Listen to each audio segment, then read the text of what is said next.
What happens when arrogance meets quiet power? When four young recruits, drunk on pride, mistake a seasoned officer for a servant, they thought she was beneath them. They laughed at her. But by the time the dust settled, those same men would be begging for mercy because the woman they insulted wasn't just any soldier, she was their captain. Before we continue, welcome to Voices Unchained. If stories about justice, humility, and poetic karma inspire you, hit that like button, subscribe, and tell us where you're watching from. Let's see how far these stories travel. Her name was Naomi Peterson, and her path to the military was forged in struggle and sacrifice. She grew up watching her father, a proud Army veteran, lace his boots every morning, his medals glinting softly in the dawn light. Before he passed, he'd always tell her, Naomi, strength isn't about who's loudest in the room. It's about who stands their ground when no one else will. She carried those words with her like armor. At 19, she enlisted. A young black woman stepping into a world still clouded with prejudice, she knew every step forward would be an uphill battle. From day one, whispers followed her. Doubts, smirks, backhanded compliments. Pretty girl like you in combat? You sure you can handle that rifle? You'd make a great cook in the mess hall. One man even sneered at her once, you belong in culinary school, not boot camp. But Naomi never fired back with anger. She let her discipline speak for her. Through years of deployments, training drills, and grueling field tests, she rose. From private to sergeant to lieutenant, and finally to Captain Naomi Peterson. After 9 years in service, she had medals on her chest, respect from her peers, and the quiet confidence of someone who had earned her place. She thought she'd left those old doubts behind. But prejudice has a way of showing up when you least expect it. It was a blazing afternoon at Camp Ironvale, the kind of heat that made the air shimmer above the dirt. Four new recruits had just arrived, fresh out of training, full of swagger, and not yet broken in by military discipline. Their names were Charles, Max, Will, and Derek. Young, loud, cocky, and pale as new paper. They strutted around like they owned the base, cracking jokes and sizing up everyone they passed. When they spotted Naomi sitting outside her tent, off duty, wearing a white tank top, camo pants, and combat boots, they didn't recognize her. No uniform jacket, no visible insignia, just a woman with a rag and a pair of dusty boots. To them, she wasn't a soldier. She was just someone there to serve them.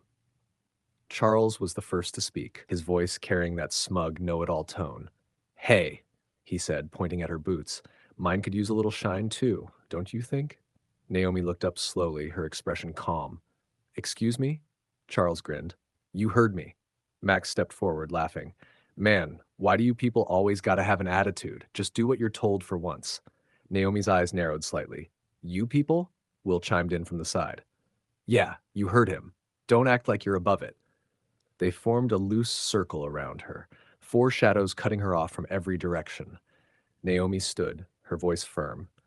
Is this some kind of prank? Do you even realize who you're talking to? Will smirked, leaning close. I don't know who you are, but I know what you can be. My bitch. The laughter that followed was cruel and careless. Naomi stared at them, the memory of her father's voice echoing in her mind. Never let them see you lose control. Stay calm, then strike with purpose. She exhaled. You boys need to walk away. Now. Charles folded his arms. Quiet, monkey. Don't they teach you manners in Africa? That word cut through the air like a bullet. Naomi froze for a moment, then stepped forward. Just one step, but enough to make Charles blink. Watch your mouth, boy. You're standing on thin ice. He sneered. You people are a stain that needs to be removed. The fact they even let you in this camp, it's embarrassing.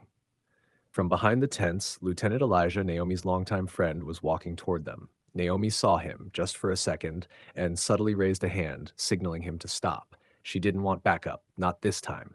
This lesson needed to be hers to teach. Naomi tilted her head slightly, her tone calm and deliberate. All right then, since you're so sure of yourselves, let's settle this. You think I don't belong here? Prove it. Charles laughed. You really think an ape like you can take me down? Naomi's lips curved into the faintest smile. I don't think, Charles. I know. Without warning, he lunged, but Naomi moved like lightning. She caught his wrist mid-swing, twisted it behind his back, and slammed him to the ground in one fluid motion. His face hit the dirt with a thud. Charles groaned in disbelief. What the hell? Before he could finish, she planted her boot beside his head and said quietly, "Now that's called control. You might want to learn it." Max charged next, shouting. Naomi sidestepped, grabbed his arm, and flipped him clean over her shoulder. He landed flat on his back, gasping for air. The other two recruits froze. Their laughter was gone, replaced by the silence of shock and fear. A crowd started forming. Soldiers, lieutenants, even a few sergeants who'd heard the commotion. Phones weren't allowed, but everyone knew they were witnessing something they'd talk about for months. Naomi glanced at the other two men. "You want to go next?" They backed away slowly, shaking their heads. Then a booming voice cut through the silence. "What's going on here?" Every head turned. General Harris, a white man in his 50s with sharp blue eyes and a posture that commanded respect, stepped forward. Naomi straightened immediately. "Just teaching these recruits a little lesson in respect, sir." The general looked at the two men on the ground, then back at Naomi. "And who started this lesson?" Naomi didn't flinch. "They did, sir. They mistook me for a servant, got mouthy, decided to test their luck." The general turned to the recruits. "You attacked your superior? Do you even know who this is?" Charles stammered. "Sir, we didn't know she was." "That," the general interrupted, "is Captain Naomi Peterson, the highest-ranking officer on this side of the camp." It was like the air got sucked out of the field. Someone stepped forward, handing Naomi her uniform jacket. The silver insignia of her captain's rank gleamed as she slipped it on, her eyes never leaving the recruits. Gasps rippled through the onlookers. The same woman they mocked just dismantled two of them and outranked every man in their little circle. Naomi turned toward the crowd, her voice clear and steady. "Let this be a lesson. Respect isn't about color, gender, or age. It's about character. And if you can't respect the uniform, no matter who's wearing it, you don't deserve to wear it at all." The general nodded in agreement. "Pack your things," he said coldly. "You're done here." The recruits stood frozen, their faces pale, pride shattered. One by one, they turned and walked away under the weight of humiliation. If you're still watching, hit that subscribe button and drop a salute in the comments for Captain Peterson. Stories like this remind us that respect isn't given by rank. It's earned by strength, courage, and integrity. Let's keep voices like hers alive. As the crowd dispersed, Naomi looked down at the dust settling beneath her boots, the same boots she'd been cleaning when it all began. Her friend Lieutenant Elijah approached and said softly, "You didn't have to handle it alone, you know." Naomi smiled faintly. "Oh, I did. Some lessons, they only sink in when they come with a little pain," he nodded. "You think they'll remember it?" "Oh, they will," she said, "for the rest of their lives." That evening, as the sun dipped below the horizon, the camp was unusually quiet. Word of the incident had already spread across every division. Everyone knew now, not just her rank, but her strength. Naomi didn't feel pride or victory, just peace. Because once again she had turned hate into a lesson in discipline and disrespect into a memory that would echo through the barracks for years to come. If this story inspired you, tap that like button and share it with someone who needs to be reminded that real power doesn't come from uniform stripes or skin color.